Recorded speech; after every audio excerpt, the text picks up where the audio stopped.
The acrid smell of developing chemicals filled Jack Morrison's cramped darkroom as he hung the final photographs from the Victory Day parade. October in Manhattan carried its own particular chill, and even 3 floors above street level, he could still hear the distant sounds of celebration echoing through the narrow streets of the Lower East Side.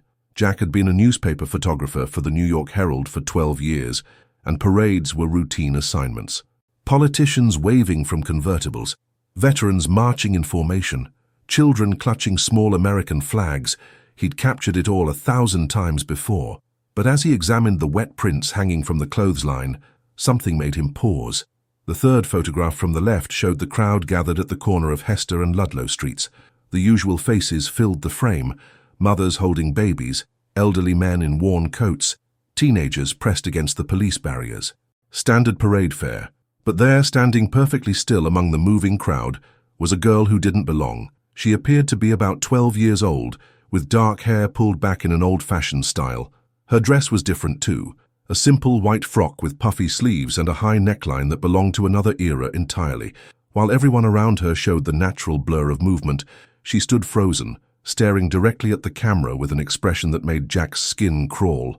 Her eyes were too knowing for a child's, too sad. Jack pulled out his magnifying glass and leaned closer. The detail was impossible. In a crowd shot taken with a standard press camera, individual faces usually blurred together, especially those in the background.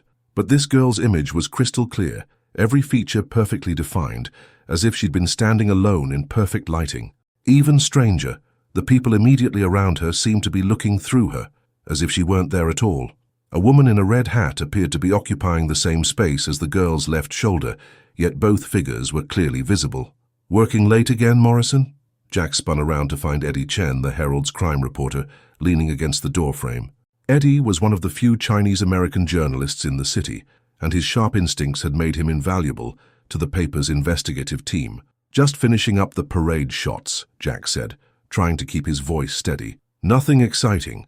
Eddie stepped into the red-lit room and glanced at the hanging photographs.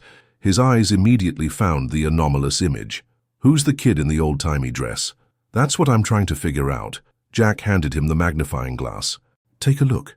Eddie studied the photograph for a long moment, his expression growing increasingly puzzled. "This is weird, Jack. Really weird. Look at how clear she is compared to everyone else. And that dress. My grandmother wore stuff like that when she was young. We're talking 1910s, maybe earlier. Maybe it's some kind of costume," Jack suggested, though he didn't believe it himself. "At a Victory Day parade? And look at her expression. Kids in costumes are usually excited, smiling. This girl looks—" Eddie paused, searching for the right word. "Haunted." A chill ran down Jack's spine. He'd been thinking the same thing, but hadn't wanted to voice it. Eddie handed back the magnifying glass.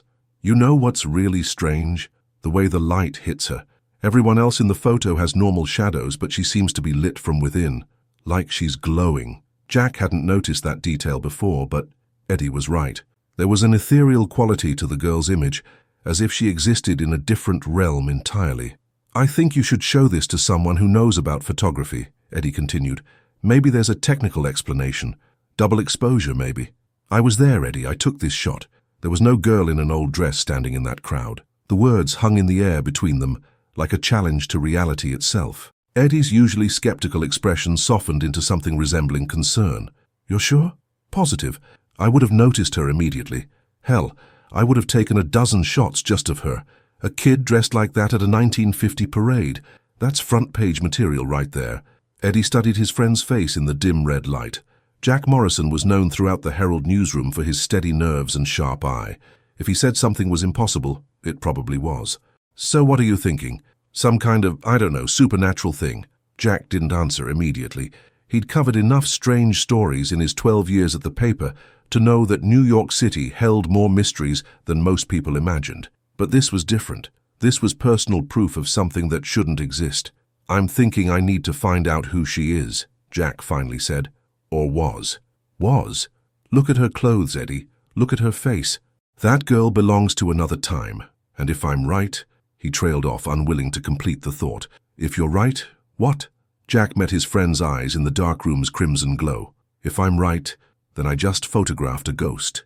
The next morning found Jack Morrison standing outside the imposing limestone facade of the New York Public Library. The October sun cast long shadows across Fifth Avenue, but the chill he felt had nothing to do with the weather. In his briefcase, carefully wrapped in tissue paper, was the photograph that had kept him awake all night.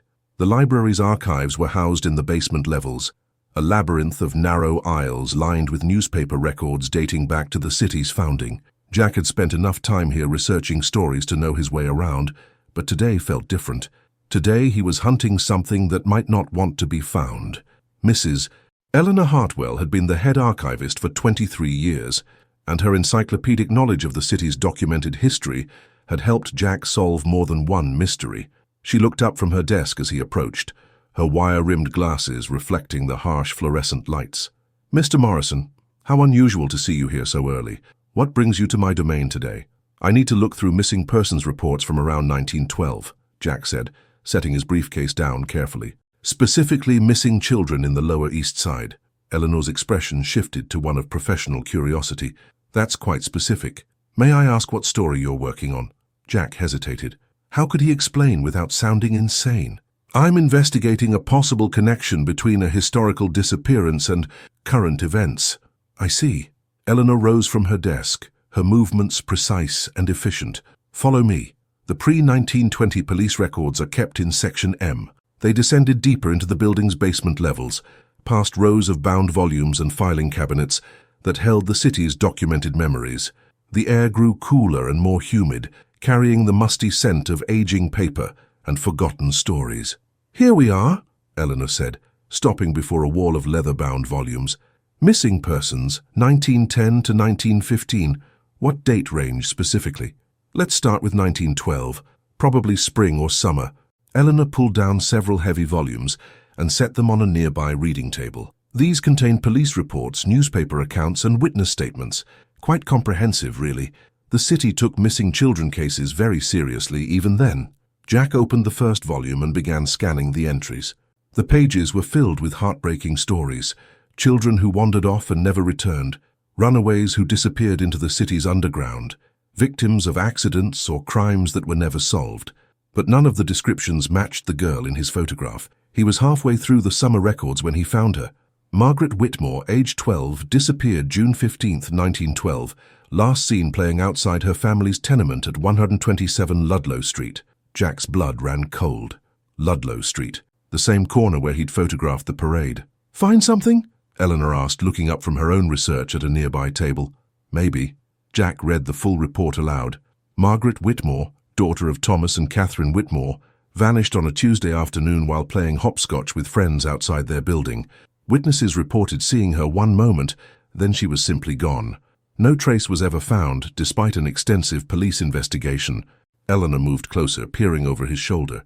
"How tragic. But what makes this case significant to your current story?" Instead of answering directly, Jack unwrapped his photograph and placed it on the table. Eleanor adjusted her glasses and leaned in for a closer look. "This is from yesterday's Victory Day parade," Jack explained. "I took it myself, at the corner of Hester and Ludlow." Eleanor studied the image for several minutes, her expression growing increasingly puzzled. "This girl, her clothing is definitely period-appropriate for 1912, and that face—" She looked back at the missing persons report, then at the photograph again. "Mr. Morrison, do you have a photograph of Margaret Whitmore from the original investigation?" "I was hoping you might." Eleanor returned to the archives and emerged with a thin folder marked Whitmore, M, Supporting Documents. Inside was a single photograph, clearly taken in a studio setting.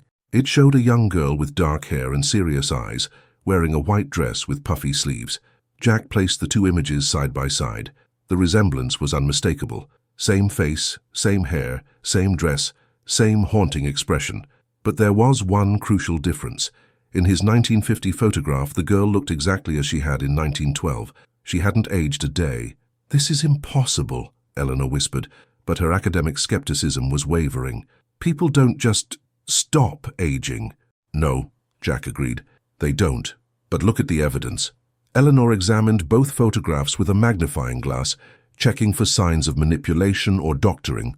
"Your photograph shows no evidence of tampering. The lighting, the grain, the perspective, it's all consistent. But the implications—" "I know how it sounds." But I was there, Mrs. Hartwell. I took this picture. There was no girl in a 1912 dress standing in that crowd. Eleanor sat back in her chair, removing her glasses to clean them, a nervous habit Jack had noticed during previous visits. In my 23 years here, I've encountered many strange stories about this city. New York has layers, Mr. Morrison, hidden histories that sometimes resurface in unexpected ways. You mean you believe this could be real? I mean, I've learned not to dismiss possibilities simply because they're uncomfortable. She replaced her glasses and looked at him seriously. But if what you're suggesting is true, if this girl somehow appeared in your photograph 38 years after her disappearance, then you need to ask yourself why. Jack had been wondering the same thing. What happened the day she disappeared? The report mentions an investigation, but there aren't many details. Eleanor pulled out another folder. There were several witness statements. Neighbors reported hearing screams from the basement of the tenement building that afternoon, but when police investigated, they found nothing unusual. Some witnesses claimed to have seen strange lights in the windows, but those reports were dismissed as hysteria. Strange lights. The building had a history, apparently. Several children had gone missing from that address over the years, dating back to the 1890s. The police believed there might be a predator in the area, but they never found any evidence. Jack felt a chill that had nothing to do with the basement air. Is the building still standing? Eleanor consulted another document. It was demolished in 1923 after a fire, but the lot remained empty for years. According to city records, several attempts were made to build there, but construction crews repeatedly abandoned the projects, citing unusual occurrences. What kind of occurrences?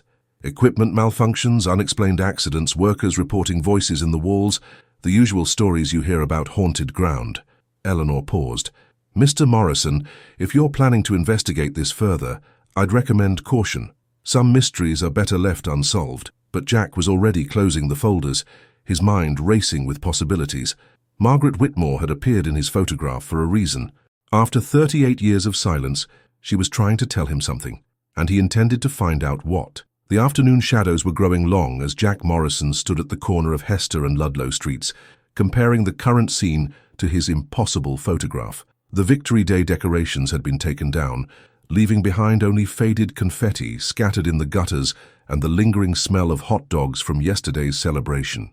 Where number 127 Ludlow Street should have stood, there was nothing but an empty lot surrounded by a rusted chain-link fence. Weeds pushed through cracks in the concrete foundation, and trash had collected in the corners, despite the no-dumping signs posted every few feet. Jack pulled out his camera and took several shots of the vacant space, though he wasn't sure why. Professional habit, perhaps, or maybe some instinct telling him to document everything before it was too late. For you a reporter or something? Jack turned to find an elderly man watching him from the adjacent stoop.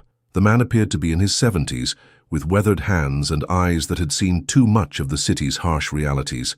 Jack Morrison, New York Herald. Jack approached with his press credentials visible. I'm researching the history of this lot. Did you know the building that used to stand here? The old man's expression darkened. Giuseppe Torino, he said, extending a gnarled hand. Been living on this block since 1925. And yeah, I remember when they tore down that cursed place. Cursed? Giuseppe glanced around nervously, as if afraid someone might overhear. You don't know the stories. That building, it took children, not just one or two, dozens over the years. My grandmother, she lived here when I was small. She told me things. Jack pulled out his notebook. What kind of things? Sit down, young man. This ain't a story you hear standing up. They settled on Giuseppe's stoop, the October wind picking up around them. The old man lit a cigarette with shaking hands before continuing. The building went up in 1889. 5 stories, 20 families, working-class people mostly, immigrants trying to make a living. But from the very beginning, there were problems. What kind of problems? Children disappearing, not running away, understand? One minute they're playing in the hallways or the basement, next minute they're gone, like they just vanished. Jack thought of Margaret Whitmore's case file. Did anyone investigate? Sure, the police came around, but what could they find? No bodies, no witnesses, no signs of struggle, just empty spaces where children used to be. Giuseppe took a long drag from his cigarette. My grandmother. She was there for the worst of it. Summer of 1912. 3 children disappeared in 2 weeks. The whole neighborhood was terrified. Parents wouldn't let their kids out of their sight. Margaret Whitmore was one of them. The old man's eyes widened. You know about little Margaret? How do you know that name? Jack showed him the photograph. Giuseppe studied it for a long moment, his hands beginning to tremble. "Madonna mia," he whispered. "That's her. That's exactly how she looked. But this picture, you said you took this yesterday?" "At the Victory Day parade, right here on this corner." Giuseppe crossed himself and handed the photograph back quickly, as if it might burn him. "You shouldn't have that. You shouldn't have seen her." "Why? What does it mean?" "My grandmother, she told me what happened the day Margaret disappeared. She was there in the courtyard hanging laundry. She saw the whole thing." Jack leaned forward, his pen poised over his notebook. "Margaret was playing hopscotch with 2 other girls from the building, laughing, having fun like children do. Then suddenly she stopped moving, just froze in place, staring at something the other children couldn't see. What was she looking at? The basement door. It was standing open, which was strange because the landlord always kept it locked. Margaret started walking toward it like she was sleepwalking. The other girls called her name, tried to grab her arm, but it was like she couldn't hear them." Giuseppe's voice dropped to barely above a whisper. "My grandmother said Margaret turned back once, just before she reached the door. Her eyes were different, not a child's eyes anymore, ancient, sad, like she knew what was going to happen, but couldn't stop it. And then? She walked through that door, and it slammed shut behind her. When the police broke it down 20 minutes later, the basement was empty. No sign of Margaret anywhere, but my grandmother swore she could hear something moving down there, something that wasn't human." A chill ran down Jack's spine. "What happened to the building after that?" "More disappearances, fewer families willing to rent there. By 1920, it was half empty. The landlord tried to sell, but nobody would buy. Then came the fire in 1923. "Accidental fire?" Giuseppe shook his head. "Started in the basement. Spread so fast that the fire department couldn't save it. But here's the strange part. Nobody was hurt. The building was nearly empty by then, and everyone got out safely. It was like the fire only wanted the building itself." Jack made notes as fast as he could write. "And the lot has been empty ever since. Not for lack of trying. 3 different developers tried to build here over the years. Every project failed. Workers would quit, claiming the ground felt wrong. Equipment would break down for no reason. One construction foreman told me he heard children's voices coming from underground, even though there's nothing down there but old foundation stones." They sat in silence for several minutes, watching the shadows lengthen across the empty lot. Finally, Giuseppe spoke again. "You want my advice, Mr. Morrison? Forget about this story. Burn that photograph. Some doors should stay closed." But Jack knew he couldn't walk away now. Not when Margaret Whitmore had somehow reached across nearly 4 decades to show herself to him. Not when other children might be in danger. "Mr. Torino, do you know if there are any other survivors from that time? Anyone who might remember more details?" Giuseppe stubbed out his cigarette. "There's Mrs. Chen. Lives above the bakery on Grand Street. Her family moved into the building after Margaret disappeared. And Father McKenna at St. Patrick's. He was a young priest then, did the blessings after each disappearance." Jack stood up, tucking his notebook into his jacket pocket. "Thank you for talking to me." "Don't thank me yet," Giuseppe called after him. "You might not like what you find."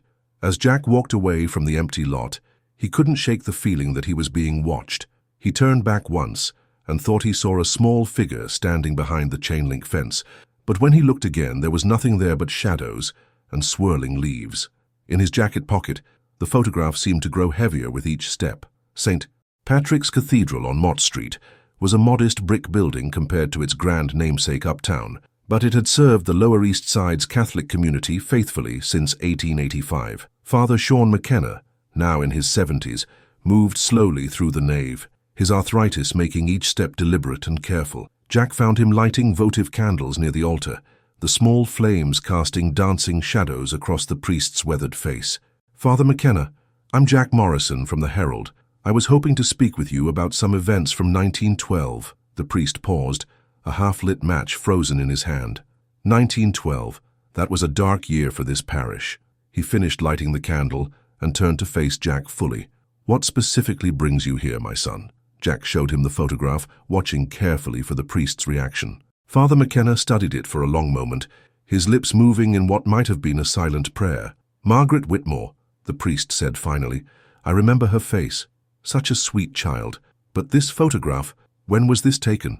"Yesterday, at the Victory Day parade." Father McKenna lowered himself into a nearby pew, gesturing for Jack to sit beside him. "In my 50 years of service, I've learned not to question God's mysteries too quickly. But this," he shook his head, "this troubles me deeply. Giuseppe Torino mentioned you performed blessings after the disappearances. I was barely 30 then, full of certainty about good and evil, about the power of faith over darkness. The priest's voice carried the weight of hard-won wisdom. I thought holy water and Latin prayers could fix anything.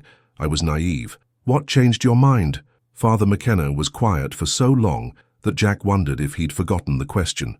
When he finally spoke, his voice was barely above a whisper. I went into that basement. 3 days after Margaret vanished, the police had finished their investigation, found nothing, but the families were terrified, demanded that someone do something. So I gathered my courage, my crucifix, my bottle of holy water, and I went down there to bless the space. He paused, lost in the memory. The moment I stepped through that door, I knew something was fundamentally wrong. The air felt thick, oppressive. My candles kept going out no matter how I shielded them, and the walls, he shuddered, they seemed to pulse, like something alive was breathing behind them. Jack made notes, trying to capture every detail. Did you hear the voices that other witnesses mentioned? Voices, yes, but not just voices. Children laughing, playing. At first I thought it was an echo from the courtyard above. But the sounds were coming from deeper underground, from places that shouldn't exist. Places that shouldn't exist. The basement was supposed to be a simple foundation, maybe 8 feet deep, but those voices were coming from much further down, like there were chambers beneath the basement, tunnels leading God knows where. Father McKenna reached into his pocket and withdrew a small, worn Bible. I tried to perform the blessing anyway, started reading from the Psalms. But when I reached the 23rd verse, "Yea, though I walk through the valley of the shadow of death," something answered. Answered? A voice. Not one of the children. Something older, much older. It spoke in a language I didn't recognize, but somehow I understood its meaning. The priest's hands trembled as he clutched his Bible. It was welcoming me, inviting me to join the children. Jack felt the hair on the back of his neck stand up. What did you do? I ran, dropped my holy water, abandoned my prayers, and ran like a coward. Father McKenna's voice carried 40 years of guilt. I should have stayed, should have fought whatever evil was in that place, but I was terrified. You were human, Jack said gently. Anyone would have run. Perhaps, but 3 more children disappeared before the building burned down. 3 more innocents lost because I was too frightened to face the darkness. They sat in contemplative silence, surrounded by the soft glow of candles and the faint smell of incense. Finally, Jack asked the question that had been nagging at him. Father, do you think Margaret is trying to tell us something? Why would she appear now after all these years? The priest considered this carefully. In my experience, the dead don't rest easy when their stories remain untold. If Margaret has found a way to reach across the veil, it's because she needs something from the living world. Like what? Justice, perhaps? Or warning? Or... Father McKenna paused, studying the photograph again. Or she's trying to prevent history from repeating itself. Before Jack could ask what he meant, the church's heavy wooden doors creaked open. An elderly Chinese woman entered, walking slowly toward the altar with a bouquet of fresh flowers. Mrs. Chen, Father McKenna called softly, please come meet Mr. Morrison. He's asking about the old tenement building. Mrs. Chen approached cautiously, her eyes immediately drawn to the photograph in Jack's hands. When she saw it, she gasped and nearly dropped her flowers. Impossible, she whispered in accented English. That's Margaret, but she looks exactly the same. Mrs. Chen lived in the building after Margaret's disappearance, Father McKenna explained. Her family moved in when the rent dropped due to the incidents. My parents needed cheap housing, Mrs. Chen said, settling into the pew across from them. We were new to America, didn't understand the warnings, but we learned quickly. What did you experience there? The first night I heard footsteps in the hallway, children running, playing hide and seek, but when I looked, nobody was there. My mother said it was just the old building settling, but I knew better. Mrs. Chen's voice grew stronger as she continued. The voices got louder over the months, not just footsteps anymore, but laughter, crying, sometimes screaming, always children's voices, always coming from below. Did you ever see anything? Once. I was maybe 7 years old, playing alone in my room. I heard someone calling my name from the hallway, a girl's voice, very sweet. I opened the door and saw her standing by the basement entrance. Jack's pen stopped moving. Margaret. Mrs. Chen nodded. She looked exactly like in that photograph, same dress, same sad eyes. She smiled at me and gestured for me to come closer, said she wanted to show me something wonderful. But you didn't go. Something stopped me. Maybe instinct. maybe guardian angel, but I slammed the door and hid under my bed until my parents came home. Father McKenna leaned forward. Mrs. Chen, you never told me this story. What was the point? Would you have believed a frightened child? But now, she looked at Jack's photograph again. Now I think Margaret was trying to save me, warning me not to follow her path. Jack felt pieces of the puzzle beginning to connect. Mrs. Chen, do you think whatever took Margaret is still down there? Still active? The elderly woman and the priest exchanged worried glances. Mr. Morrison, Father McKenna said slowly. Why do you ask? Jack pulled out his notebook and showed them his research. Because according to city records, construction crews have reported the same phenomena as recently as last year. Voices, equipment failures, workers refusing to continue projects. Mrs. Chen went pale. You think it's still hungry, still taking children. I think Margaret appeared in my photograph because she knows something terrible is about to happen again, and I think we might be the only ones who can stop it. Jack's desk at the Herald was buried under stacks of police reports, city planning documents, and historical maps dating back to the 1880s. He'd been working for 3 straight days, surviving on coffee and determination, trying to piece together a pattern that stretched across decades. Eddie Chen found him there at nearly midnight, still hunched over a collection of missing persons files. Jack, you look like hell. When's the last time you went home? Can't sleep anyway, Jack muttered, not looking up from his work. Too many pieces that don't fit. Eddie cleared a stack of papers from a nearby chair and sat down. Show me what you've got. Jack spread out a large map of Lower Manhattan, marked with red pins at various locations. Each pin represents a missing child case that matches the pattern. Look at the dates. Eddie studied the map carefully. The pins formed a rough circle around the Ludlow Street lot, with incidents occurring in regular intervals. 1897, 3 children. 1903, 2 children. 1912, 4 children, including Margaret. 1928, 1 child. 1935, 3 children. Jack traced the timeline with his finger. The intervals are getting shorter. Could be coincidence. Child disappearances aren't exactly rare in the city. That's what I thought at first. But look at the specific details. Jack pulled out a thick folder.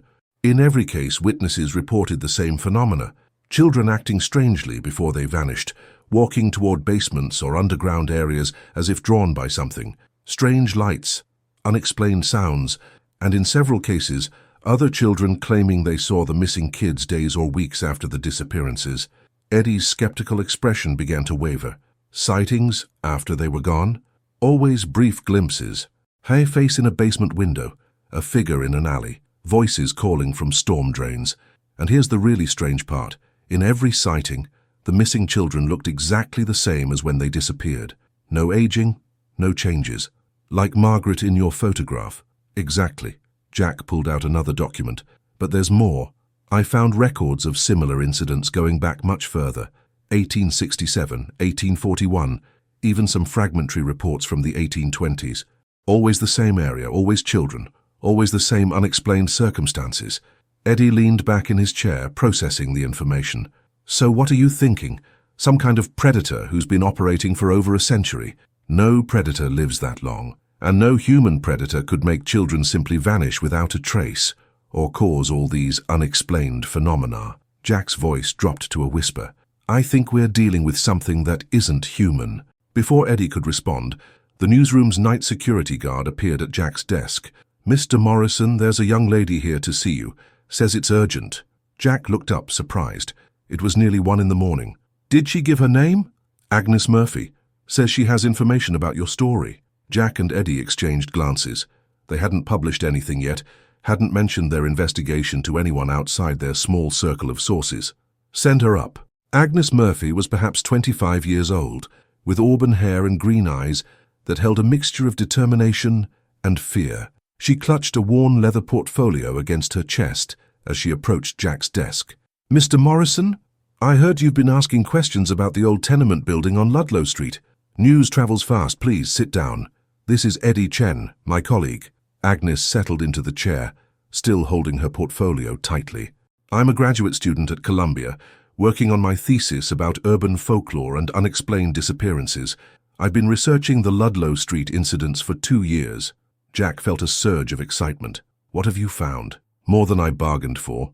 Agnes opened her portfolio and withdrew a collection of documents, photographs, and hand-drawn maps. The pattern you're tracking goes back much further than the 1820s. I've found references in Dutch colonial records from the 1680s. She spread out a reproduction of an old map showing Manhattan when it was still New Amsterdam. The indigenous Lenape people considered this area cursed long before any Europeans arrived. They called it the place where children dream forever. Eddie leaned forward. Dream forever? Their oral tradition spoke of a dark spirit that fed on innocence, luring children underground during certain celestial alignments. The Dutch settlers initially dismissed these warnings as superstition. Initially, Agnes pulled out a photocopied page from what appeared to be a colonial diary, until their own children began disappearing. Peter Stuyvesant himself ordered an investigation in 1673, but the records were suppressed. Too many prominent families had lost children. Jack studied the documents, his excitement growing. This confirms everything we've found, but why is it happening more frequently now? That's what terrifies me.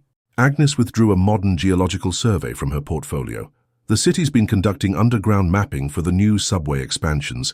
They've discovered that the entire Lower East Side sits on top of a vast network of natural caves and tunnels, much deeper than anyone realized.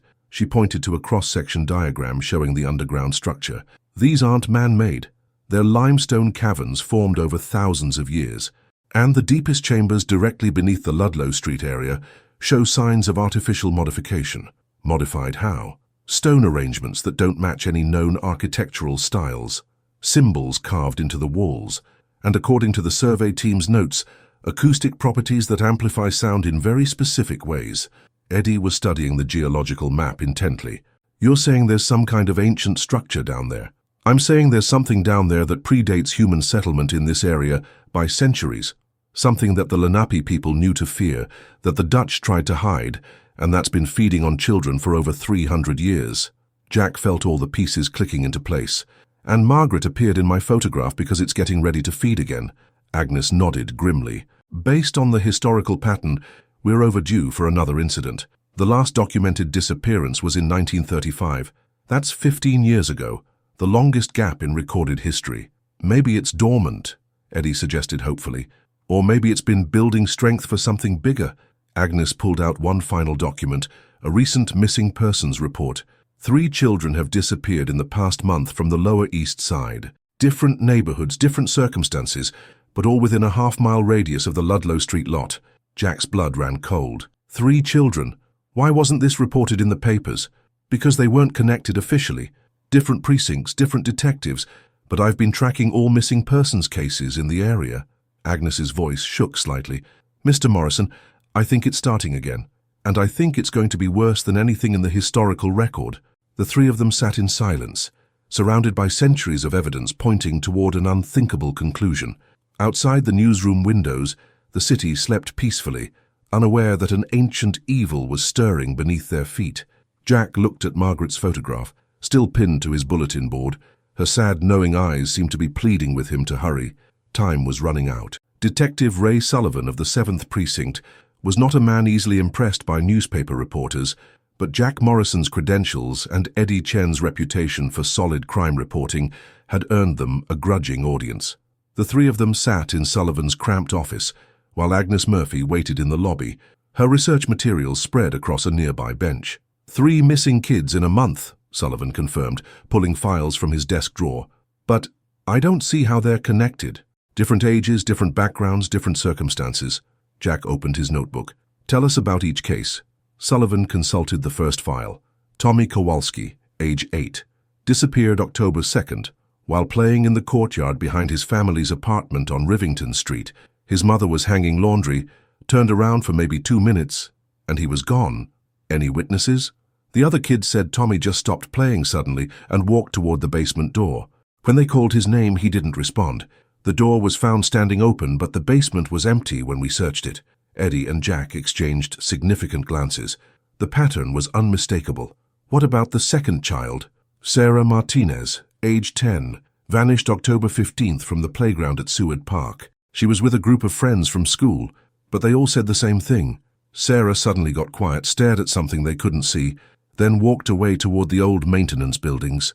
Sullivan pulled out a photograph of a dark-haired girl with bright eyes. Her friends tried to follow her, but she seemed to disappear into shadows. The maintenance workers swore they locked all the buildings that day, but we found one door standing open. And the third? Daniel Chen, no relation to your colleague here. Age 12, disappeared just 4 days ago from the basement of his family's laundry on Grand Street. His parents heard him scream once, then nothing. When they got downstairs, he was gone. Jack made notes furiously. Detective, has anyone mentioned unusual phenomena at these locations? Strange sounds, lights, that sort of thing? Sullivan's expression grew uncomfortable. Off the record? Yeah. Neighbors have been complaining about weird noises coming from underground. The city's been getting calls about children's voices in the storm drains, equipment malfunctions during street repairs. But officially, we're treating these as standard missing persons cases. No evidence of foul play, no ransom demands, no witnesses to actual crimes. Eddie leaned forward. Detective, what do you personally think happened to these children? Sullivan was quiet for a long moment, staring at the 3 files on his desk. I've been a cop for 18 years. I've seen kidnappings, runaways, accidents, worse things I won't mention. But these cases, he shook his head, these feel different. Wrong somehow. Wrong how? The parents, all 3 families described the same thing in the days before their children disappeared. The kids became withdrawn, distracted. They'd stare at walls or floors like they were seeing something that wasn't there. They'd wake up screaming from nightmares they couldn't remember. Jack felt a chill run down his spine. Did they mention what the children were looking at? Always downward, toward basements, sewers, anywhere there was access to underground spaces. Sullivan closed the files with visible frustration. Look, Morrison, I know you're working some kind of story here. And I know Chen's got good instincts for this stuff. But what are you really after? Jack made a decision. He pulled out Margaret's photograph and placed it on Sullivan's desk. I took this 3 days ago at the Victory Day parade. The girl in the white dress is Margaret Whitmore. She disappeared from the same neighborhood in 1912. Sullivan studied the photograph with professional skepticism. This is some kind of joke, right? Trick photography? I wish it were. But I think Margaret's trying to warn us about what's coming next. What's coming next? Agnes Murphy appeared in the doorway, holding a manila folder. Detective Sullivan? I'm sorry to interrupt, but I think you need to see this immediately. Sullivan gestured her in reluctantly. Ms. Murphy, wasn't it? The Columbia researcher. I've been monitoring police radio traffic and missing persons reports citywide. Agnes opened her folder with shaking hands. 2 more children disappeared last night, both from the Lower East Side. The detective grabbed the folder, scanning the preliminary reports. Jessica Wong, age 9, from Mott Street. Michael O'Brien, age 11, from Delancey. His face went pale. How did you get these? These reports aren't even typed up yet. I have contacts in dispatch. Detective, look at the locations. Agnes spread out her map on Sullivan's desk, marking the new disappearances with red pins. The 5 locations formed a perfect pentagon around the empty lot on Ludlow Street. This isn't random, she continued. It's a pattern, a deliberate arrangement. Sullivan stared at the map, his skepticism warring with the evidence before his eyes. What kind of pattern? Jack pulled out his historical research. Detective, I know this sounds incredible, but we believe something ancient and predatory has been taking children from this area for centuries. It operates in cycles, and we think it's building towards something significant. Something significant like what? Agnes consulted her notes. Based on the historical record, after the entity gathers a certain number of children, there's always a major incident. 1723, the Great Fire that destroyed half the Lower East Side. 1849, the cholera outbreak that killed hundreds. 1912, the Triangle Shirtwaist Factory fire. Sullivan's hand moved unconsciously toward his service weapon. You're suggesting these disappearances are connected to disasters? We're suggesting that whatever takes these children feeds on their innocence and uses that energy for something catastrophic, Eddie said quietly. And we think it's almost ready to strike again. Before anyone could respond, the precinct's front desk sergeant appeared at the office door. Detective Sullivan, you need to come quickly. We're getting calls about voices coming from the subway tunnels near Canal Street. Multiple witnesses, all reporting the same thing. What are they hearing? The sergeant's face was pale. Children singing, sir. Dozens of children, all singing the same song. But there's nobody down there. Agnes grabbed her research materials. Detective, we need to investigate those tunnels immediately. Absolutely not. This is police business now. Jack stood up, his reporter's instincts overriding caution. Then we'll go without you. But Detective, if we're right about what's happening, those 5 children are still alive.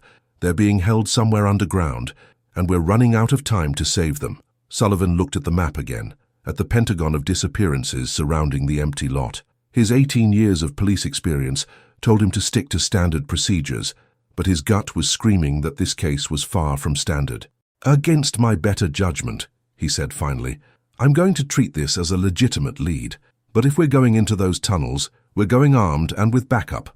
As they prepared to leave the precinct, Jack caught a glimpse of his reflection in the office window. For just a moment, he could have sworn he saw Margaret Whitmore standing behind him, her sad eyes filled with desperate urgency. The children's voices from the tunnels were getting louder. The Canal Street subway station at 3 in the morning felt like a tomb. Detective Sullivan had arranged for the area to be cleared under the pretense of a gas leak investigation, giving them access to the tunnels without civilian interference. The 5 of them, Jack, Eddie, Agnes Sullivan, and backup officer Detective Maria Santos, stood at the edge of the platform, listening to the eerie silence below. "The calls came from down there," Sullivan said, pointing into the dark tunnel that led toward the Lower East Side. "Transit Authority says the voices stopped about an hour ago, but workers are still refusing to go down." Agnes checked her equipment bag, which contained geological surveys, historical maps, and several high-powered flashlights. "According to my research, there should be access points to the older tunnel system about 200 yards in." "Older tunnel system?" Detective Santos asked. She was younger than Sullivan, perhaps 30, with sharp eyes and an obvious distrust of the civilians accompanying them. "The current subway lines were built over a network of utility tunnels and natural caves," Agnes explained. "Some of those passages date back to the colonial period, maybe earlier." Jack tested his camera's flash attachment, ensuring the bulbs were fresh. If they found evidence down there, he wanted to document everything. "Detective Sullivan, what exactly did the witnesses report hearing?" "Children's voices singing some kind of lullaby. Always the same song, always the same melody. But here's the strange part. None of the witnesses could remember the words afterward. They climbed down onto the tracks, their flashlights cutting narrow beams through the oppressive darkness. The air was thick and humid, carrying the smell of rust, dampness, and something else Jack couldn't identify, something sweet and cloying that made his stomach turn. "Stay close together," Sullivan ordered. "Santos, you take the rear. Morrison, Chen, keep your civilian friend between us." Their footsteps echoed strangely in the tunnel, creating phantom sounds that seemed to come from all directions. After about 10 minutes of walking, Agnes called for a halt. "There," she said, pointing her flashlight toward what appeared to be a crack in the tunnel wall. "That's not supposed to be there." The opening was narrow, but tall enough for an adult to pass through. Cold air flowed from the gap, carrying with it the distinct sound of dripping water and something else, a barely audible humming that seemed to pulse with a life of its own. "That's not on any transit authority map," Santos observed, consulting a blueprints folder. Agnes compared the location to her historical maps. "But it's exactly where the colonial records indicated there might be natural caves." Sullivan drew his service weapon, though he kept it pointed downward. "Santos, radio base and let them know our position. We're going to investigate." They squeezed through the opening one by one, emerging into a larger space that felt much older than the modern subway tunnel. The walls here were rough stone, carved by water over countless centuries. Their flashlight beams revealed symbols etched into the rock, primitive markings that definitely weren't recent. "These aren't Lenape," Agnes whispered, running her fingers over the carved symbols. "They're much older, pre-Columbian, maybe prehistoric." Eddie aimed his flashlight deeper into the cave system. "The tunnel continues that way. And listen, do you hear that?" They all paused, straining to hear beyond their own breathing and heartbeats. There it was, the faint sound of children's voices, coming from somewhere ahead in the darkness. "They're singing," Jack said quietly, "just like the witnesses reported." The melody was hauntingly beautiful, but deeply unsettling. A lullaby that seemed to tug at memories they didn't possess. More disturbing still, the voices sounded wrong somehow, too clear for the distance, too perfect for children lost in underground caves. "We need to move carefully," Sullivan said. "If those kids are down here, they might be scared, disoriented. We don't want to spook them." They followed the sound deeper into the cave system, their flashlights revealing chambers that grew larger and more elaborate as they progressed. The carved symbols became more frequent and complex, covering entire walls with intricate patterns that seemed to shift and move in the dancing light. "Detective," Agnes said suddenly, her voice tight with fear. "Look at this." She was standing beside what appeared to be an altar, a flat stone platform surrounded by smaller carved stones, arranged in a perfect circle. Dark stains covered the surface, and the symbols here were different, more aggressive and angular. "Is that blood?" Santos asked, though she clearly didn't want to know the answer. Before anyone could respond, the children's singing stopped abruptly. The silence that followed was absolute and terrifying. "Hello?" Sullivan called out. "This is the police. If there are children down here, we're here to help you." His words echoed through the chambers, distorting as they traveled deeper underground. When the echoes finally faded, they were replaced by something worse, the sound of footsteps approaching from multiple directions. Small footsteps. Children's footsteps. "They're coming toward us," Eddie whispered. Jack raised his camera, prepared to document whatever they were about to encounter. But as the footsteps grew closer, he realized something was fundamentally wrong with the sound. The steps were too precise, too coordinated, like a group of children marching in perfect formation. The first figure appeared at the edge of their flashlight beams. A young boy, perhaps 8 years old, wearing clothes that looked decades out of date. His eyes reflected the light like an animal's, and his face wore an expression of serene emptiness. "Tommy?" Detective Santos called out. "Tommy Kowalski?" The boy didn't respond to his name. Instead, he tilted his head at an unnatural angle and smiled, a cold, adult smile that belonged on no child's face. More children emerged from the darkness.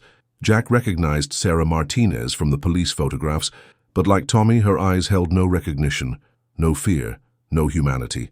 Behind her came other children, some wearing clothes from different eras entirely. "Margaret," Jack breathed, spotting the familiar white dress among the group. Margaret Whitmore stood exactly as she had in his photograph, unchanged by the decades. But unlike the others, her eyes held intelligence, sadness, and desperate urgency. She pointed deeper into the cave system and mouthed a single word: "Run."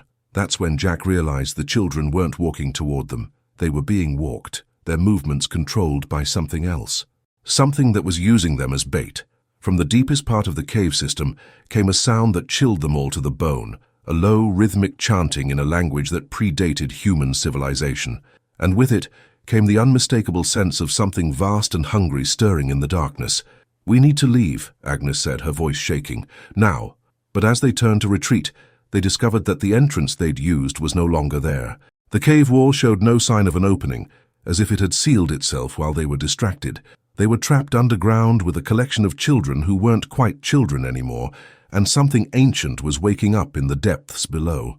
The chanting grew louder, reverberating through the stone chambers with a rhythm that seemed to match the beating of their hearts. The controlled children stood motionless, their empty eyes reflecting the flashlight beams like mirrors, while something far below continued its ancient summoning. "There has to be another way out," Detective Santos said, running her hands along the sealed cave wall where their entrance had been. "Rock doesn't just move by itself." Agnes was studying her geological maps by flashlight, comparing them to the cave system around them. "According to these surveys, we should be directly beneath the old tenement site. These chambers extend much deeper than anyone realized." "How much deeper?" Sullivan asked, his weapon still drawn, though he seemed to realize bullets would be useless against whatever they were facing. "The maps show at least 3 more levels below us, but these are natural limestone formations. They could go down hundreds of feet." Margaret Whitmore stepped forward from the group of controlled children, her movement fluid and purposeful, while the others remained statue still. When she spoke, her voice carried the weight of decades of trapped suffering.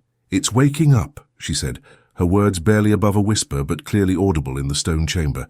"The sleeper has been gathering strength for so long, and now it's almost ready." Jack aimed his camera at Margaret, the flash illuminating her pale features. "Margaret, can you tell us what's happening? What is this thing? Older than the stones, older than the trees that once covered this island. The first people who lived here knew to stay away, but when the pale men came with their buildings and their children—" She paused, her young face showing impossible wisdom. "It learned to hunt." Eddie stepped closer, his notebook ready. "Hunt for what?" "Innocence. Purity. The light that lives in children before the world dims it." Margaret's voice carried a profound sadness. "It feeds on that light, stores it, waits for the right moment to use all that collected energy."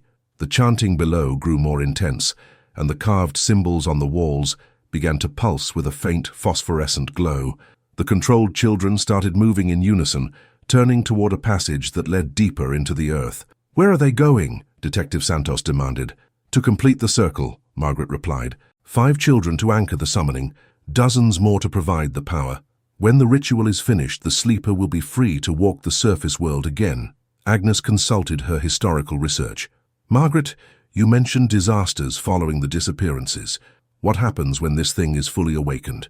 Death, plague, fire, suffering on a scale that feeds it for decades to come." Margaret's eyes filled with tears that looked real, despite her spectral nature. In 1723, it caused the Great Fire that killed hundreds. In 1849, the cholera that swept through the tenements.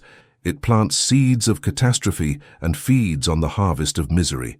Sullivan holstered his weapon and pulled out his radio, though the static suggested they were too deep for communication. "We need to get those children out of here and call for backup." "The children can't leave," Margaret said sadly. "They're bound to this place now, their life force slowly draining away to feed the sleeper. In time, they'll become like me, echoes of what they once were, trapped between life and death." Jack felt a surge of determination. "There has to be a way to break the binding. You appeared in my photograph for a reason." Margaret nodded slowly. "The binding can be broken, but only at great cost. Someone must take our place, offer themselves willingly to satisfy the sleeper's hunger." "Absolutely not," Eddie said firmly. "There has to be another way." The phosphorescent glow from the symbols grew brighter, and the temperature in the chamber began to drop noticeably. Their breath became visible in the increasingly cold air. "It's coming," Margaret whispered urgently. "The sleeper is rising from the deepest chamber. You need to understand what you're facing." The controlled children began walking toward the deeper passage, their movements synchronized like marionettes controlled by the same strings. Margaret followed them, but turned back one final time. "Follow us, but stay hidden. You need to see the truth. But if the sleeper notices you before the ritual is complete, it will bind you too." They had no choice but to follow the procession deeper into the cave system. The passages here were clearly artificial, carved with precision that spoke of intelligence far predating human civilization. The symbols covered every surface, and their glow was now bright enough that flashlights were almost unnecessary. The passage opened into a vast chamber that defied the geological maps, a space so large their flashlight beams couldn't reach the far walls. At the center was a depression, filled with what looked like black water, though the surface moved with a life of its own. The controlled children arranged themselves in a perfect pentagram around the dark pool, while older children, dozens of them from different eras, formed concentric circles beyond. All of them began the same haunting lullaby they'd heard in the tunnels. "Jesus Christ," Santos breathed. "How many children are down here?" Agnes was frantically checking her research. Based on the historical records, possibly hundreds, children taken over 3 centuries. From the black pool, something began to rise, not emerging from the water, but materializing within it, a presence so alien and terrible that their minds struggled to process what they were seeing. It wasn't quite physical, but it cast shadows that moved independently of any light source. The sleeper was massive, its form shifting between states of matter like liquid darkness given consciousness. Eyes, or what might have been eyes, appeared and disappeared across its surface, each one ancient beyond human comprehension. When it spoke, the voice came from everywhere and nowhere, reverberating through stone and bone alike. "Children of the surface world," it said, each word dripping with malevolent satisfaction. "Your light will feed the great work. Your innocence will fuel the cleansing fire that will sweep the city clean." Jack raised his camera instinctively, but the flash seemed to be absorbed by the entity's darkness, without illuminating anything. "The ritual is almost complete," Margaret whispered, from where she stood with the other trapped children. "Once it has fully manifested, nothing will be able to stop it. The city will burn, thousands will die, and it will feed on their suffering for generations." Detective Sullivan checked his watch. "It's almost dawn. If this thing is planning to attack during daylight hours..." "Maximum casualties," Eddie finished grimly. "Schools, offices, crowded streets." The sleeper's attention suddenly turned toward their hiding place, as if it had sensed their presence. Several of its eyes focused on them with an intelligence that was utterly inhuman. "Witnesses," it rumbled with what might have been amusement. "Come forward and observe the birth of a new age of darkness." They had no choice but to step into the open chamber, where the entity's full attention fell upon them like a physical weight. Jack felt his sanity straining under the assault of its alien presence. Choose, Margaret called out to them desperately. Someone must choose, or the ritual will be complete and all the children will be lost forever. The sleepers' laughter filled the chamber, a sound like breaking glass and dying hope. Choose quickly, surface dwellers. Dawn approaches and with it the feast begins. The weight of the sleepers' attention was crushing, like standing beneath an ocean of malevolent consciousness. Jack could feel his thoughts being probed, examined, catalogued by an intelligence that viewed human beings as nothing more than food sources. "We need to think this through," Detective Sullivan said, his voice barely steady. "There has to be another way besides sacrifice." Agnes frantically searched through her research materials, her hands shaking as she tried to find some historical precedent. In all the records, every time the sleeper was stopped, someone had to take the children's place. "It's the only way to satisfy the binding." "Clever children," the entity rumbled, its voice causing small stones to rain from the ceiling. "You understand the terms. One willing soul to release the many. A fair exchange by any measure." Margaret stepped forward from her position in the circle, her spectral form seeming more solid in the presence of the fully manifested sleeper. "It doesn't have to be forever," she said urgently. "The binding can be temporary if done correctly, but someone must hold the sleeper's attention while the children escape." "How temporary?" Eddie asked. "Long enough for the ritual window to close. Dawn is the moment of maximum power. If the sleeper can't complete the summoning by sunrise, it will have to wait for the next alignment." Jack checked his watch. 20 minutes until sunrise. In the chamber around them, the controlled children continued their eerie lullaby, while the older trapped souls hummed along in harmonies that seemed to vibrate through the very stones. "When's the next alignment?" Detective Santos demanded. Agnes consulted her astronomical charts. 38 years. The same interval as Margaret's appearance. "So," the sleeper interjected with terrible amusement, "choose your champion. Who among you will feed my hunger while the others flee like cowards?" Jack looked at his companions, Eddie, who had covered crime scenes with him for a decade, Detective Sullivan, whose duty was to protect and serve, Detective Santos, barely 30 with her whole career ahead of her, Agnes, whose research had made this mission possible. Any one of them would willingly sacrifice themselves to save the children, but that didn't make the choice any easier. "What exactly happens to whoever stays?" Jack asked Margaret. "They become like me, trapped between life and death, conscious but powerless. The sleeper feeds slowly on their life force over decades. It's unpleasant, but they'd be alive, in a manner of speaking, aware but unable to affect the physical world, watching helplessly as time passes." Detective Sullivan stepped forward. "I'll do it. I'm older than the rest of you, and it's my job to protect civilians." "No," Agnes said immediately. "It should be me. This is my research project. I brought you all down here." "Actually," Eddie interrupted, "I think it should be someone the sleeper finds particularly appealing, someone whose sacrifice would provide maximum satisfaction." The entity's attention shifted between them, evaluating their offerings. "Interesting. You debate like philosophers while children suffer. Perhaps I should simply take all of you." "You can't," Margaret said quickly. "The binding requires a willing sacrifice. Force invalidates the exchange." Jack was studying the chamber, looking for anything they might have missed.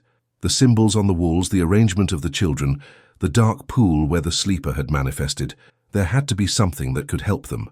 "Margaret," he said suddenly, "you appeared in my photograph. You reached across decades to warn us. That suggests you have more power than you've admitted." The spectral girl looked uncomfortable. "I used most of my remaining essence to make that contact. I'm barely here anymore." "But you are here. You're speaking to us, moving independently of the other children. What makes you different?" "I've been fighting its influence longer than the others, refusing to fully surrender. But each act of resistance costs me." Jack felt an idea forming. "What if we could amplify your resistance, give you enough power to break the binding from within?" "Impossible!" the sleeper roared, its form writhing with agitation. "The girl is mine. They are all mine." But Margaret's eyes had begun to glow with something that might have been hope. "It could work, if I had enough life force to draw upon." Agnes caught on immediately. "A willing transfer, not a sacrifice. Someone gives you their energy temporarily." "That's incredibly dangerous," Detective Santos protested. "You could drain someone completely. Or it could free all the children at once," Eddie countered. "Worth the risk." The sleeper's rage was palpable now, its form expanding until it filled nearly half the chamber. "I will not be denied. The ritual will complete whether you cooperate or not." "Then we'd better move fast," Jack said, pulling out his camera. Margaret, how do we transfer life force?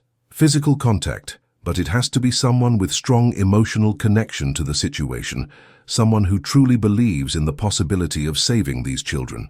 Jack looked around at his companions. They all believed, but the connection had started with him. His photograph, his investigation, his drive to understand Margaret's message. It has to be me, he said, extending his hand toward Margaret's spectral form. Jack, no, Eddie grabbed his arm. We don't know if you'll survive this. Look at those children, Jack replied, gesturing toward the controlled figures around the dark pool. Look at their faces. They're counting on us. Detective Sullivan nodded grimly. Do it, but make it fast. We've got maybe 10 minutes until sunrise. Jack reached out toward Margaret, his hand passing through her form at first. Then, gradually, he felt a connection, cold, electric, alive with desperate purpose. Energy began flowing from him to her, and immediately he felt weaker, dizzy, as if his life force was being drawn out through his fingertips. Margaret's form grew more solid, more real, as she absorbed his energy. The glow around her intensified until she was like a beacon in the dark chamber. I can feel them, she said, her voice stronger now. All the children. I can reach them. The sleeper sensed what was happening and lunged toward them, its massive form moving with terrifying speed. But Margaret raised her hand, and a barrier of pure light erupted between them and the entity. Now! She shouted. The binding is weakening! Get the children out! The controlled children suddenly stopped their lullaby and looked around in confusion, as if waking from a deep sleep. The older trapped souls began to fade, finally released from their centuries of bondage. But the sleeper wasn't finished. Its rage shook the entire chamber, and cracks began appearing in the stone walls. You have merely delayed the inevitable, it roared. I will find other children, other times, other ways. Margaret's light flared brighter. Not if I have anything to say about it. She turned to Jack, who was swaying on his feet from the energy transfer. Thank you, now go, get everyone out before the chamber collapses. As if in response to her words, larger cracks appeared overhead, and chunks of limestone began falling around them. The race against time had begun. The chamber shook violently as Margaret's light battled against the sleeper's darkness, chunks of limestone crashing down around them like deadly rain. The freed children stood in confused clusters, some crying, others staring in shock at surroundings they couldn't possibly understand. This way, Detective Sullivan shouted, herding the nearest group of children toward the passage they'd used to enter. Stay together and keep moving. Agnes grabbed little Tommy Kowalski, who was standing frozen in terror. Come on, sweetheart, we're getting you home to your mother. Eddie was helping Sarah Martinez, who kept looking over her shoulder at the supernatural battle raging behind them. Don't look back, he told her gently. Just keep walking. Jack struggled to stay upright as the energy transfer continued to drain him. Margaret was growing brighter and more solid, but the effort was taking everything he had. Detective Santos caught his arm as he stumbled. Morrison, we need to move. This whole place is coming down. Can't leave Margaret, Jack gasped. She's still fighting.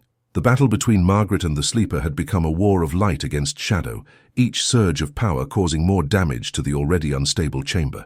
The entity's rage was beyond anything human minds could fully comprehend, its roars shaking dust from every surface. Children, it bellowed, making desperate lunges toward the escaping groups. Return to me. The ritual must be completed. But Margaret's barrier held firm, even as the effort was clearly exhausting her borrowed energy. Go, she called to Jack. I can hold it a little longer, but not much. The passage back to the subway tunnel was a nightmare of falling rock and rising water from broken pipes. Sullivan and Santos took point, using their flashlights to guide the frightened children through the debris. Agnes brought up the rear, constantly counting heads to make sure no one was left behind. Where are Michael and Daniel? She called out urgently. The two boys who disappeared most recently. Eddie did a quick head count. They were in the chamber, but I don't see them now. A terrible possibility occurred to Jack. Margaret said it takes time for the binding to weaken. The newest children might still be under the sleeper's control. As if summoned by his words, they heard young voices calling from somewhere behind them. Not the eerie, controlled voices from the ritual, but genuine cries for help. We can't leave them, Detective Santos said, torn between duty and survival. I'll go back, Jack offered, though he could barely stand. Like hell you will, Eddie replied. Santos, get these kids to safety.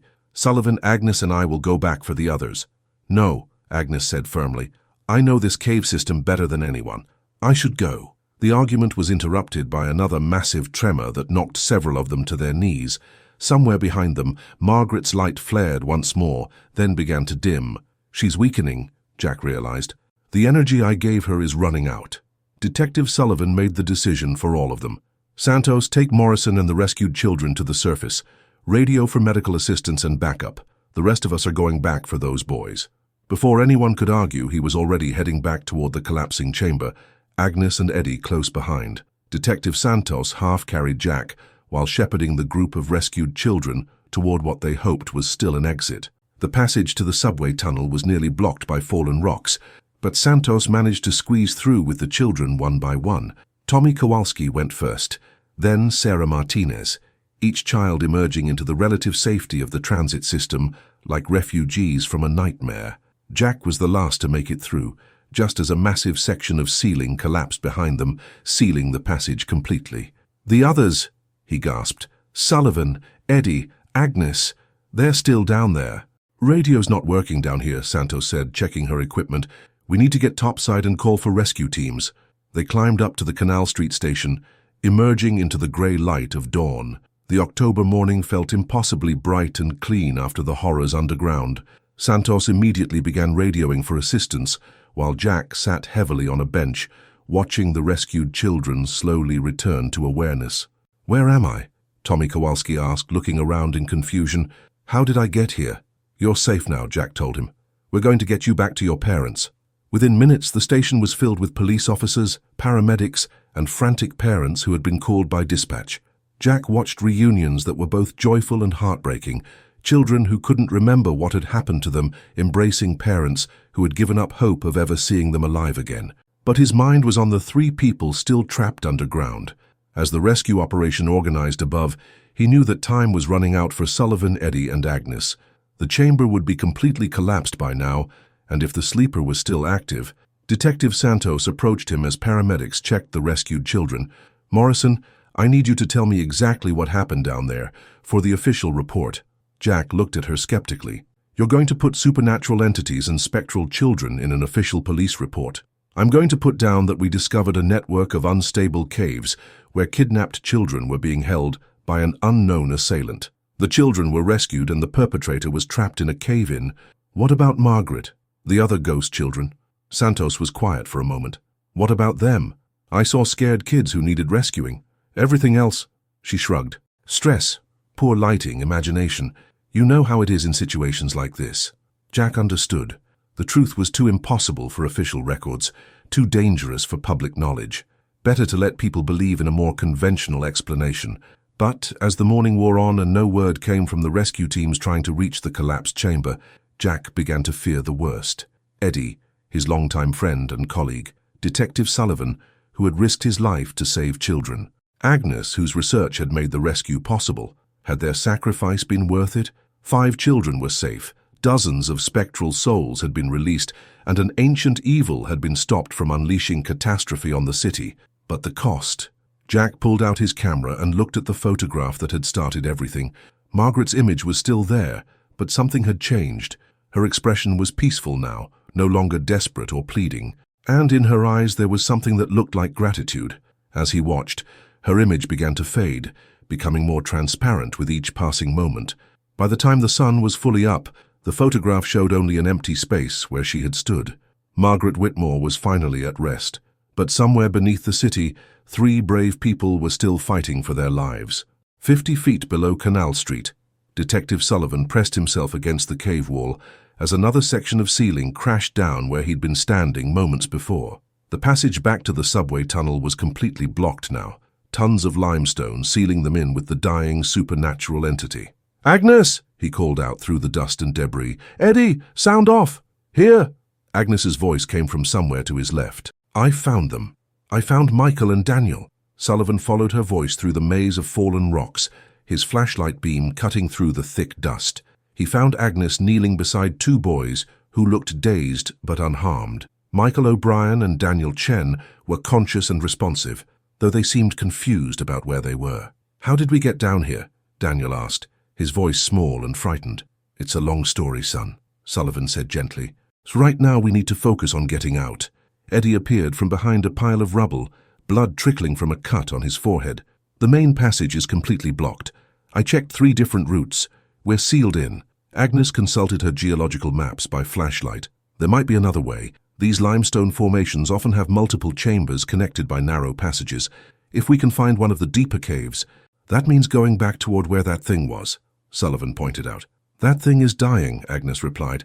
Margaret's light severely damaged it, and without the ritual energy, it can't maintain its physical form much longer. As if to emphasize her point, a low moan echoed through the caves, not the sleeper's previous roar of rage, but something weaker, more desperate. The phosphorescent glow from the carved symbols was fading, leaving their flashlights as the primary source of illumination. Come on, Eddie said, lifting young Michael into his arms. Standing here won't get us anywhere. They made their way back toward the main chamber, stepping carefully over the debris. The carved symbols on the walls were dark now, their ancient power finally exhausted. The air felt different too, less oppressive, more like a normal cave system. The great chamber where they'd confronted the sleeper was barely recognizable. Half the ceiling had collapsed, and the dark pool at the center was nothing more than a depression filled with ordinary groundwater. There was no sign of the entity that had terrorized the area for centuries. It's gone, Agnes breathed, studying the space with professional interest. Completely dispersed. Margaret did it. She actually destroyed something that had existed for thousands of years. Where is Margaret? Daniel asked, looking around with growing awareness. I remember her. She was trying to help us. Sullivan exchanged glances with the others. How do you explain to a 12-year-old that his protector was a ghost who had finally found peace? She's safe now, Eddie said simply. She doesn't hurt anymore. Agnes was examining the far wall of the chamber, where a narrow crevice had been revealed by the collapsed ceiling. There, that passage wasn't visible before. The cave-in must have opened it up. They approached the opening cautiously. Cool air flowed from the gap, suggesting it led to another chamber, or possibly even to the surface. The passage was narrow but navigable, though they'd have to proceed single file. I'll go first, Sullivan said. Agnes, you guide us with those maps. Eddie, bring up the rear with the boys. The passage twisted and climbed for what felt like hours, but was probably only 20 minutes. Several times they had to squeeze through openings barely wide enough for an adult, with Sullivan and Eddie lifting the children through the tightest spots. Finally, they saw something that made them all stop and stare. A faint glow ahead that definitely wasn't coming from their flashlights. Natural light, sunlight. There, Agnes pointed excitedly. That has to be an exit. The passage opened into a small cave that led directly to what appeared to be a basement window. Through the grimy glass, they could see legs walking past on a sidewalk. Where are we? Eddie asked, checking his compass. Agnes consulted her maps one final time. If I'm reading this correctly, we're under the building that replaced the old tenement. This basement connects to the original foundation. Sullivan examined the window frame. It was old, but not locked, and with some effort he managed to force it open. Fresh October air flowed into the cave, the most welcome sensation any of them had ever experienced. One by one, they climbed out into the basement of a small grocery store. The owner, an elderly Italian man, found them emerging from a storage room he'd never known connected to anything underground. Madonna mia, he exclaimed. How did you get down there? I've owned this place for 30 years, never knew there was a cave. Within an hour, the basement was filled with rescue workers, police officers, and reporters. Jack Morrison arrived with Detective Santos, his relief visible when he saw his friends emerge safely. Thank God, Jack said, embracing Eddie. We thought you were dead. Almost were, Eddie replied, but Agnes found us an exit, and Sullivan kept us all together. Agnes was talking rapidly to the geological survey team that had been called in. The entire cave system has collapsed. Those chambers were unstable for centuries. It's actually remarkable they lasted as long as they did. Detective Sullivan was giving his official report to the investigating officers. Like Santos, he stuck to the conventional explanation: kidnapped children held in unstable caves by an unknown assailant who was killed in the cave-in. Michael and Daniel were reunited with their families in scenes that brought tears to everyone present. Like the other rescued children, they had no clear memory of their time underground, remembering only fragments of dreams and darkness.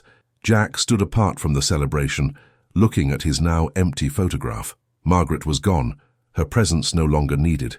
The children were safe, the ancient evil was destroyed, and the pattern of disappearances that had plagued the area for centuries was finally broken. But he couldn't shake the feeling that this wasn't quite the end of the story. That evening, as the last of the rescue equipment was being packed away, Agnes approached him with a thoughtful expression. "Jack, there's something you should know," she said quietly. "I've been going through the historical records more carefully. The sleeper wasn't unique. There are similar entities documented in other major cities: London, Paris, Rome, always the same pattern. Ancient evil, missing children, periodic catastrophes." Jack felt a chill run down his spine. "Are you saying there are more of these things?" "I'm saying Margaret's victory here might have sent a message to others like the sleeper.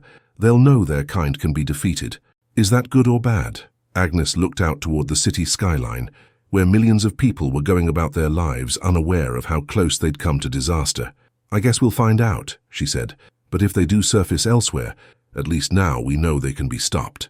As the sun set over Manhattan, Jack realized that while one chapter had ended, another might just be beginning. But for now, 5 children were home safe, an ancient evil had been destroyed, and Margaret Whitmore was finally at peace.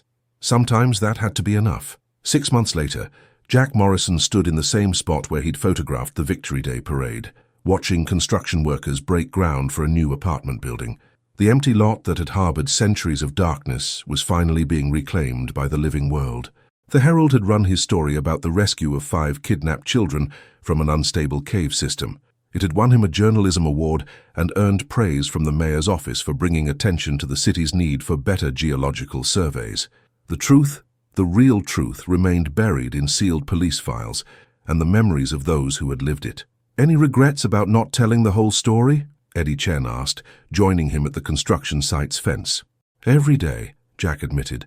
"But who would believe it? And maybe it's better this way. People sleep easier not knowing what was lurking beneath their feet." Eddie nodded toward the workers. "Think it's really gone? The sleeper?" "Margaret destroyed it completely. Agnes confirmed it with her geological team. The cave system has collapsed so thoroughly that it would take centuries for anything to reform down there." They watched in comfortable silence as the construction crew poured concrete for the foundation. Where children had once been lured to their doom, families would soon make new homes and new memories. "Any word from Agnes?" Eddie asked.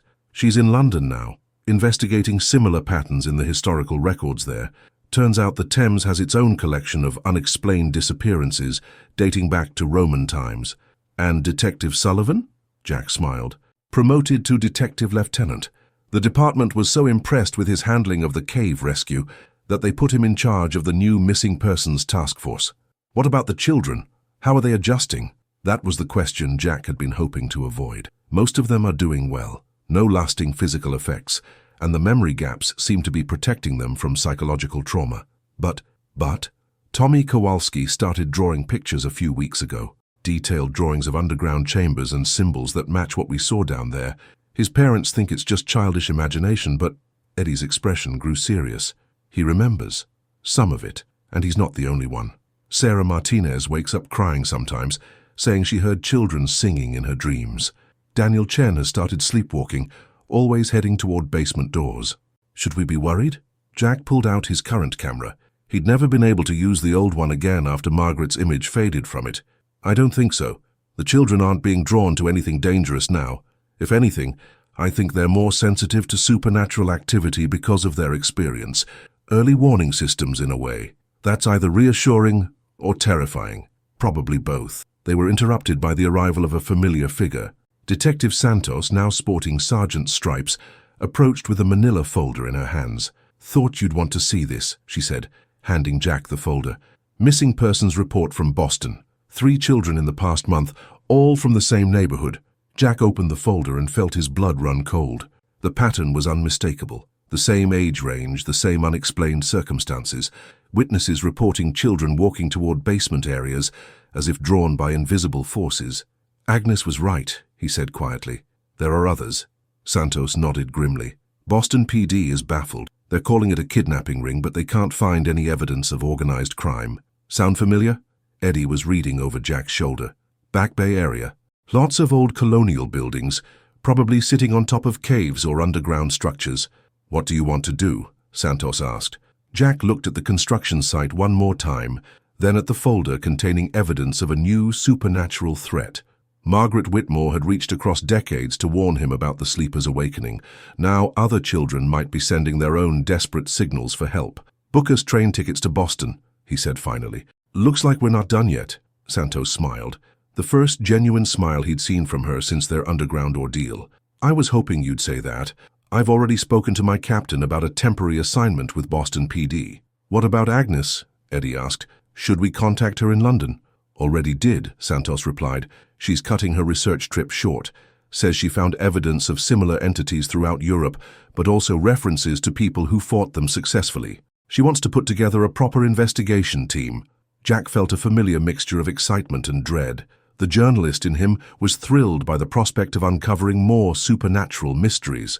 The human being in him remembered the terror of facing something utterly inhuman in those dark caves.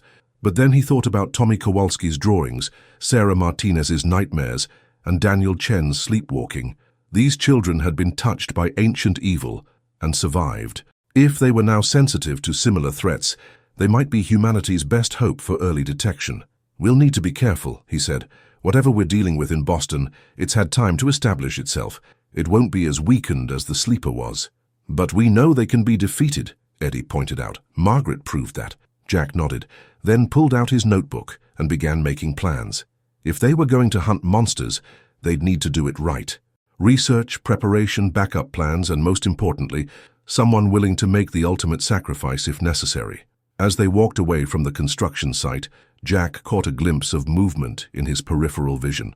For just a moment, he could have sworn he saw a young girl in a white dress standing among the construction workers, watching them leave with approval. But when he turned for a better look, there was nothing there but cement mixers and steel beams. Still, he felt a sense of blessing, as if Margaret's spirit was somehow watching over them as they prepared to face new darkness. The first battle had been won, but the war for the city's children was far from over, and somewhere in Boston, another ancient evil was stirring. Unaware that its days of hunting in the shadows were numbered, Jack Morrison had found his true calling. He was no longer just a newspaper photographer documenting the world's surface events. He had become a guardian of the spaces between light and shadow, a protector of the innocent, and a chronicler of humanity's eternal struggle against the things that dwelt in the dark. The story of Margaret Whitmore was finished, but countless other stories were waiting to be discovered, investigated, and hopefully brought to peaceful conclusions. As their train pulled out of Penn Station 3 days later, heading north toward Boston and new mysteries, Jack opened his camera bag and checked his equipment, flashbulbs, extra film, and tucked safely in a protective sleeve, a single photograph, not of Margaret this time, but of the 5 rescued children reunited with their families.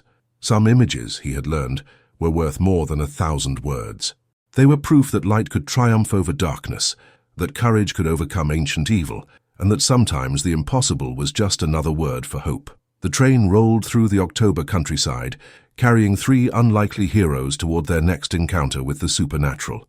Behind them, New York City slept peacefully, its children safe in their beds, protected by vigilant guardians who understood that some truths were too important to remain buried in the dark.